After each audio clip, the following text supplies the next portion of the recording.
যেমন আমার বাসায় একটা গিটার আছে, আমি গাইবো না ভালো কথা, বাজাবো না ভালো কথা, আর একজনের কাছে বিক্রি করে দিলেই তো চলে না রে ভাই, চলে না। কারণ আরেকজনের কাছে যে বিক্রি করে দিবেন গিটারটা, সে এটা নিয়ে কি ললিপপ বানিয়ে খাবে? তা তো না। সে এটা নিয়ে কি করবে? সেই গিটারই তো বাজাবে, সেই গানের পরিবেশটাই তো উন্মুক্ত হবে এবং ওই গান তার মাধ্যমে আরো 10 জনের মধ্যে ছড়াবে। তো গুনাহ করাও নিষেধ, গুনাহের সহযোগী হওয়াও নিষেধ। লা তাআওয়ানু আলাল ইসমি ওয়াল উদওয়ান, রবের আয়াত, স্পষ্ট কথা, সূরা মাইদা আয়াত নম্বর 2। তোমরা গুনাহের ব্যাপারে, সীমালঙ্ঘনের ব্যাপারে কেউ কারো সহযোগী হবা না। যেমন গীবত করা হালাল না হারাম? গীবত শোনা হালাল না হারাম? গীবত করাও যেমন হারাম, গীবত শোনাও তেমন হারাম।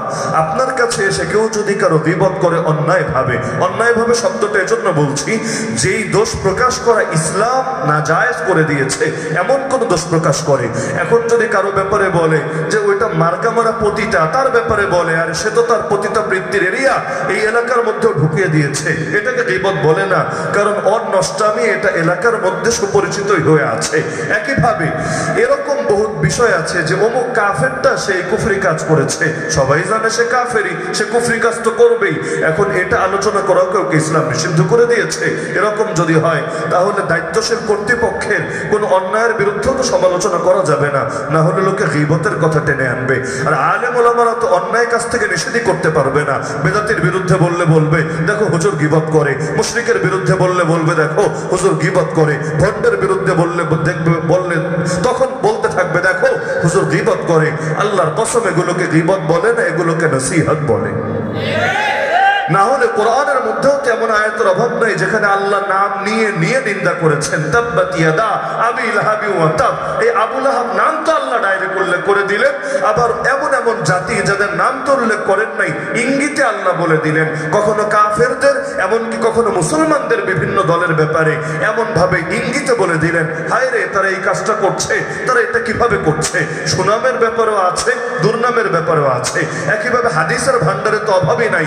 নজদের ব্যাপারে হাদিস কে না জানে? আল্লাহ রাসূল নাজদের ব্যাপারে যে কথা বলেছেন যে নাজদ এলাকা থেকে শয়তানের শিং উদিত হবে। তো এখন আলেম যারা হবে, নবীর ওয়ারিস যারা হবে, তারা যদি কোনো অন্যায়কে অন্যায় বলে চিহ্নিত করে, এটাকে গীবত বলে না, নসিহত বলে।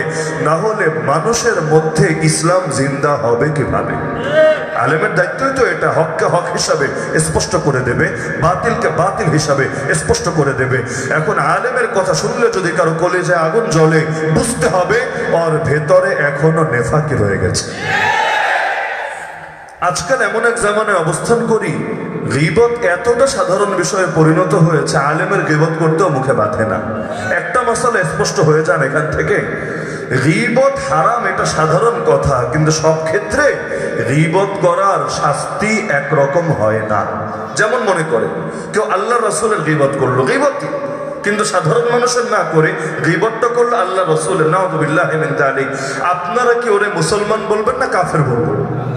আল্লাহ রাসূল সাল্লাল্লাহু আলাইহি ওয়াসাল্লামের শান নিয়ে কেউ যদি কোনো বাজে বিদ্রূপ মন্তব্য করে, ওরে মুসলমান বলতে হবে না কাফের বলতে হবে? পৃথিবীর সবচাইতে নিকৃষ্ট কাফের এসে পরিণত হবে। সুতরাং সব ক্ষেত্রে বিধানটা একরকম থাকে না, বরঞ্চ এটা পারিপার্শ্বিক কারণে কখনো ভয়াবহ রূপ ধারণ করে। সাহাবীদের মধ্যেও বিভিন্ন ক্ষেত্রে এমনও হয়েছে তাদের মধ্যে লড়াই পর্যন্ত হয়ে গিয়েছে বিভিন্ন ইলমি ইখতিলাফের কারণে। এখন যদি কেউ একজনের পক্ষে অবস্থান নিতে গিয়ে আরেক সাহাবীর বিপক্ষে গালিগালাজ করে, আরেক সাহাবীর শানে গুস্তাখি করে, যে সাহাবীর ব্যাপারে আল্লাহ রাসূলের সুসংবাদ আছে, যে সাহাবীর ব্যাপারে আল্লাহ রাসূলের দোয়া আছে, যে সাহাবীর ব্যাপারে কোরআনের আয়াতে বড় খুশখবরি আছে, সে যদি সেই সাহাবীকে দুশ্চর্চার লক্ষ্যবস্তুতে পরিণত করে, তার বিধানকে সাধারণ বিধান হবে না ভয়াবহ বিধান হবে? আল্লাহ আল্লাহ ফি আসহাবি লা তাত্তাখিদুহুম গারাদাম মিন বাদি ফামান আহাব্বাহুম ফাবিহুব্বি আহাব্বাহুম ওয়া মান আবগাদাহুম ফাবিবুগদি আবগাদাহুম। সুতরাং আমি হাতে পায়ে ধরে অনুরোধ করি, আল্লাহর ওয়াস্তে মৃত্যু পর্যন্ত খেয়াল রাখবেন আমার জবান থেকে কোনো আলেমের গীবত যাতে ভুল উঠবে না হয়।